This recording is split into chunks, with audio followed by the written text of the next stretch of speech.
SP Balasubrahmanyam విగ్రహం, ఉమ్, రోషయ్య విగ్రహం హైదరాబాద్లో ఏర్పాటు చేయడం. ఉమ్, దీని వెనుక ఉమ్, వేరే ఆలోచనలు ఒక చర్చ బాగా బయట జరుగుతున్నది. హైదరాబాద్ విషయంలో ఇది జరగబోతుంది. ఏదో రకరకాల అంటున్నారు. మరి ఉమ్. అవి ఎట్లా అర్థం చేసుకోవాలి ఆ ఆరోపణలు వాటిని?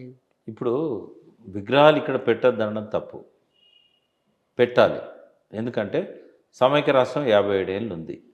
ఆ 57 ఏళ్ళల్లో పుట్టి ఎదిగి పరిణతి చెంది పరిపాలన చేసిన వాళ్ళు కావచ్చు, కళాకారులుగా మనల్ని రంజింపజేసిన వాళ్ళు కావచ్చు, ఆకర్షింపజేసిన వాళ్ళు కావచ్చు, లక్షలాది మంది అభిమానులను సంపాదించుకున్న వాళ్ళు కావచ్చు, వద్దని ఎవరు అనరు.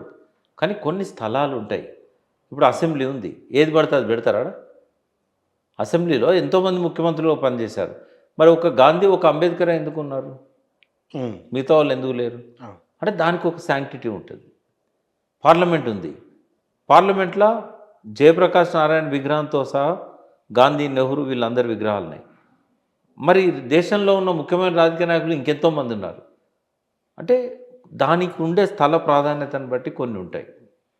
రవీంద్ర భారతికి కూడా ఒక చారిత్రక ప్రాధాన్యత ఏంటంటే, ఆ తెలంగాణ కళలకు సంస్కృతికి ఒక ఐకాన్ లాగా ఉన్న కేంద్రం అదొకటే ఉంది. మళ్ళీ ఇంకోటి ఏది లేదు మనకు. అక్కడ మన వాళ్ళ విగ్రహాలు పెట్టకుండా వాళ్ళే పెట్టడం, అందులో ఘంటసాల విషయంలో ఎవరికి అభ్యంతరం లేదు. బాలసుబ్రహ్మణ్యం విషయంలో ఒకే ఒక్క అభ్యంతరం ఎందుకు వచ్చింది అంటే, ఆయన ఈ ఆ పాటలకు వెళ్ళి తెలంగాణ రాష్ట్ర గీతం ఏదైతే రేవంత్ రెడ్డి గారు అనౌన్స్ చేశారో, జయ జయ తెలంగాణ ఉద్యమకాలం అంతా ప్రజలు దాన్ని ఆదరించేలో, స్వరాష్ట్రమై తెలంగాణ స్వర్ణయుగం కావాలి, ఆ స్వరాష్ట్రం అనే పదం తీసేయమన్నాడు. అందుకని కోపం అంతే. అట్లా తీసేయమంటాడా? ఎందుకు తీసేయాలని అడిగితే, నేను సమైక్యవాదిని కాబట్టి తీసేయాలన్నాడు. నేను వాడను అన్నాడు. అంటే సమైక్యవాది గాయకునిగా మనం పోయి అడిగినాం, నువ్వు సమైక్యవాదివా, నువ్వు తెలంగాణ వాదివా అని అడగలే. నీ గొంతు బాగుంది, నువ్వు పాటలు పాడతావు. పాటలు పాడటానికి ఇష్టాలు ఉంటాయా? ఇప్పుడు జేసుదాస్ ఉన్నాడు, జేసుదాస్ క్రిస్టియన్, అయ్యప్ప స్వామి ఎంత పాపులర్ పాడింది కదా. తర్వాత బాలసుబ్రహ్మణ్యం ఉన్నాడు, క్లబ్లో పాటలు పాడలేదా అడ్డమైన బూతులతోని? నీకు ఇష్టమై పాడినావా అవి? తెలంగాణ దగ్గరకు వచ్చేసరికి నీకు ఇష్టాలు ఉంటాయా?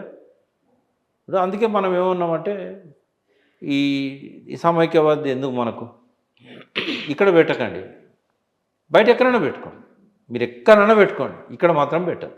ఎందుకంటే ఇక్కడ గద్దర్ విగ్రహం ఉండాలి, ఇక్కడ ఒక చిందెల్లమ్మ విగ్రహం ఉండాలి, ఒక ఆయన పేరేంది మన రకరకాల కళాకారులు మిద్దరాములు ఉండాలి, తర్వాత ఈ యక్షగానము, ఒగ్గు కథలు చెప్పే సుఖ సత్తేది ఉండాలి. ఎంతోమంది తెలంగాణ కళాకారులు ఉన్నారు, గూడంజన్నది ఉండాలి. ఇట్లాంటివన్నీ పెట్టాలి. అందశ్రీది పెట్టు, నువ్వు బాగా ఇష్టపడి పాడే కూడా మోసినావు కదా, అందశ్రీది పెట్టు.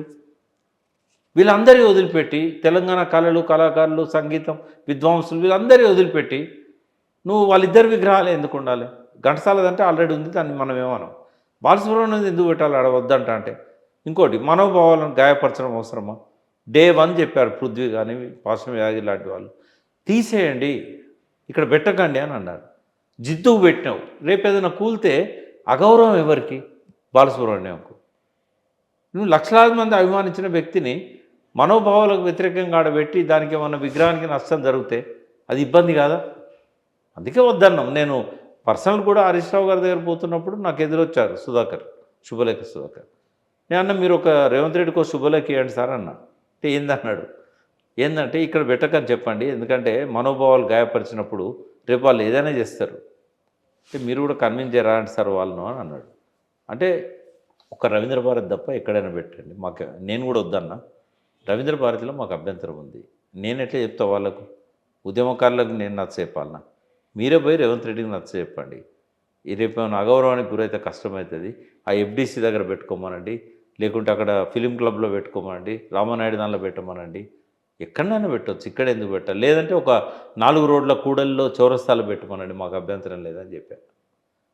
ఆంధ్ర విగ్రహాలు ఉండద్దు అనేది కాదు, ఒకే ఒక్క విగ్రహం విషయంలో మాకు అందరికీ ఇబ్బంది ఉన్నది. ఏంటంటే బ్రహ్మానంద రెడ్డి విగ్రహం 369 మంది చావులకు కారణమైన బలవన్మరణాలకు, తర్వాత కాల్చివేతలకు, నడి బజార్లో కాల్చేశారు కదా పిల్లల్ని. ఆ ఒక్క విగ్రహం దగ్గర పోతే మాత్రం మాకు బీపీ పెరుగుతుంది, రక్తనాళాలు కూడా పలిగేంత బీపీ పెరుగుతుంది. ఆ ముఖం మేము చూడదలుచుకోలేదు, ఆ పేరు మేము వినదలుచుకోలేదు. ఆయన ఒక్కంది మాత్రం తీసేయండి. మరి కేసీఆర్ ఎందుకు తీసేయలేదు? కేసీఆర్ ఎందుకు తీసేయాలి? కేసీఆర్ గారిని అడిగితే ఏమన్నాడంటే, ఈ 10 ఏళ్ళ గొల్లెం పోని పోయినాక భద్రంగా లారీలలో ట్రక్కులలో ఒక్కొక్క లారీలో ఒక్కొక్క ఐఏఎస్ ఆఫీసర్ను వెంబడించి పైలట్గా భద్రంగా తీసుకుపోయి అమరావతిలో పెట్టిద్దామని అన్నాడు. వాళ్ళు ఎక్కడైనా పెట్టుకొని మనం వాళ్ళకి అప్పచెప్దాం, వాళ్ళ స్టేట్ సెక్రటేరియట్లో అక్కడ పోయి డంప్ చేద్దాం, మీరు చూసుకోండి, ఇక మేము మీకు అప్పచెప్పినామని చెప్దాం. ఏవైతే మన తెలంగాణ ప్రజలు వ్యతిరేకిస్తారో ఆ విగ్రహాలన్నీ కట్టగట్టి తీసుకుపోయాడు ఇద్దామని చెప్పి. కాంగ్రెస్ ప్రభుత్వం, కాంగ్రెస్ పార్టీకి తెలంగాణ ప్రజల భావోద్వేగము, తెలంగాణ ప్రజల సోల్ అర్థమైందా అని అనిపిస్తున్నదా? కాలే. తెలంగాణ ఇవ్వాల్సిన అవసరాన్ని సోనియా గాంధీ గుర్తించారు, ఇచ్చారు. బట్ ఏ నాయకుని కూడా సోనియా గాంధీ పక్కన ఉన్న వాళ్ళకి కానీ, తెలంగాణ కోసం సోనియా గాంధీ చెప్తే విన్న వాళ్ళకి కానీ, మనం బలవంతం చేస్తే పిల్లలు ఆత్మహత్యలు చేసుకుంటూ పేర్లు పెడితే అయ్యో మా పేర్లు ఉంటానే అని చెప్పి దామోదర్ రెడ్డి లాంటి వాళ్ళు ఇట్లాంటి వాళ్ళు ఉద్యమంలోకి వచ్చారు. వాళ్ళకు కానీ ఎవ్వరికీ కూడా తెలంగాణ సోలు అర్థం కాలేదు. యాక్సిడెంటల్గా వాళ్ళు తెలంగాణలో ఇవాళ కాంగ్రెస్ పార్టీ అధికారంలోకి వచ్చింది, కానీ ఆ సోలు అర్థమై ప్రజల మెప్పు కోరి ఎవరు రాలేదు.